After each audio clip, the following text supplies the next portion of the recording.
সেদিন আমরা 400 টাকা নিয়ে যাচ্ছি, এটা আমাদের কাছ থেকে চাপাটি ধরে আর নিয়ে নিছে। আমার কুত্তা ফারুক স্যার। কুত্তা ফারুক বলে আমার নাম চিনি। ওদের জ্বালায়, ওদের অত্যাচারে এই এলাকায় মানুষ, পুরুষ মহিলা কেউ হাঁটতে পারে না। একটা লোক স্যার কি করে, মাস শেষে কয় টাকা বেতন পায়? অফিসে বাইরে দেওয়ার আগে সামুরা দিয়া কোপে নেওয়া জায়গা, মাথা মাছে বাড়ি দেয়, পিঠ পেঁচে কোপ দেয়, যেখানে ইচ্ছা সেখানেই কোপ দেয়। এদের অত্যাচারে এলাকাবাসী অতিষ্ঠ। সমাজে থাকার দরকার, সমাজের যারা ক্ষতি করে তাকে তো কুত্তা ডাকে, তাই না? দেখি সমাজে থাকা দরকার না কই থাকা দরকার? নাম কি তোর? আমার কুত্তা ফারুক স্যার। কুত্তা ফারুক। মানুষ কি কুত্তা ফারুক ডাকে?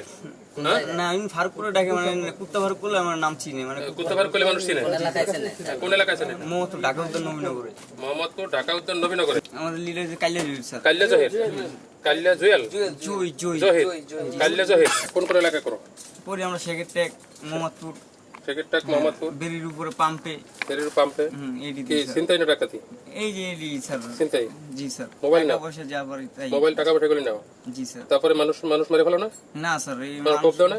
এটা দিয়ে কোপ দাও না? কোপ দিন না স্যার। কোপ দাও না? কি করো এটা দিয়ে? এমনি বাড়ি দেখালি স্যার, এমনি দিয়ে দেয় স্যার। এবার কেউ দেখালি দিয়ে দেয়? কর্নেল নামে এক ছেলে, ওটার আজকে ধরে দিছে। ওর সাথে আরো কতগুলো আছে। আমরা অনেক রাত্রে আসি, কাজ করে নিরাপদে যাইতে পারি না।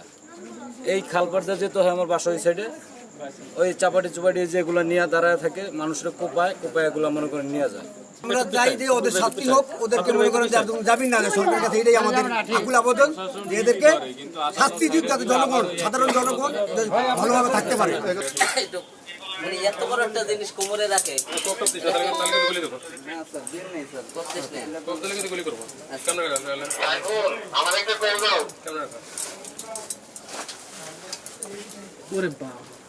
এরকম রাখো। হাঁটা যায় না? হাঁটা যায়? কাটে না? হাঁটু কাটে না? হাঁটু কাটে না? সামনে যাস না। আচ্ছা, তাহলে বের করো, বের করো। আমরা আপনাদের প্রতি খুব খুশি স্যার। অনেক ঠান্ডা হয়েছে। অনেক খুশি। অভিযানে আর তরুণ স্যারের অভিযানে আমরা খুব খুশি। বাকিটাও ঠান্ডা হবে। আমরা একটা সোর্সের মাধ্যমে এটা জানতে পেরেছি যে আজকের রাতে একজনকে কোপাবে, মানে যিনি ওদের এক বড় ভাই মাউরা সোহেল, এই মাউরা সোহেলকে যিনি ধরে দিয়েছে, ওকে আজকের কোপাবে রাতে। আর মোহাম্মদপুর টাউন হলে আজকে একটা ডাকাতি করবে, এই মর্মে একটা তথ্য, এবং সেকেন্ডটাকে করবে, এরকম একটা তথ্য আমাদের কাছে ছিল। তো সেই তথ্যের ভিত্তিতে আমরা কাজ শুরু করেছি। তো কাজ শুরু করে আমরা একজন আসছে হলো আপনার শরীয়তপুর থেকে, মাদারীপুর থেকে সে দুপুরে পরে রওনা করছে।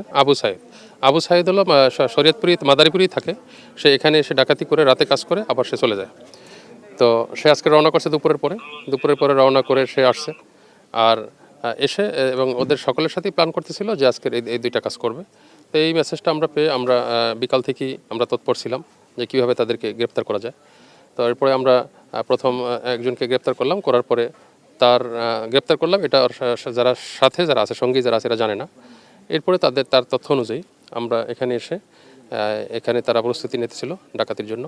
এই সময় তাদেরকে আমরা দুই পাশ দিয়ে আমরা ঘেরাও করি, যেহেতু আমাদের পর্যাপ্ত ফোর্স ছিল, তো যার কারণে আমরা তাদেরকে খুব ভালোভাবেই এখানে পাকড়াও করতে সক্ষম হয়েছি। জামিনের যে প্রক্রিয়াটা, এটা আসলে আমাদের হাতে না, এটা আদালত থেকে তারা জামিনের আসে, কিন্তু আমরা থেমে নাই। তারা যতবারই জামিনে আসবে, আমরা ততবারই যদি এসে ক্রাইম করে আমরা ততবারই তাদেরকে ধরবো। তো আমরা আশা করি যে আমরা এখন যেভাবে অর্গানাইজ বাংলাদেশ পুলিশ, তাতে এরা আর কোনো দাঁড়াতে পারবে না, এবং এই মানুষের জন্য একটা স্বস্তির পরিবেশ দ্রুতই ফিরে আসবে ইনশাআল্লাহ।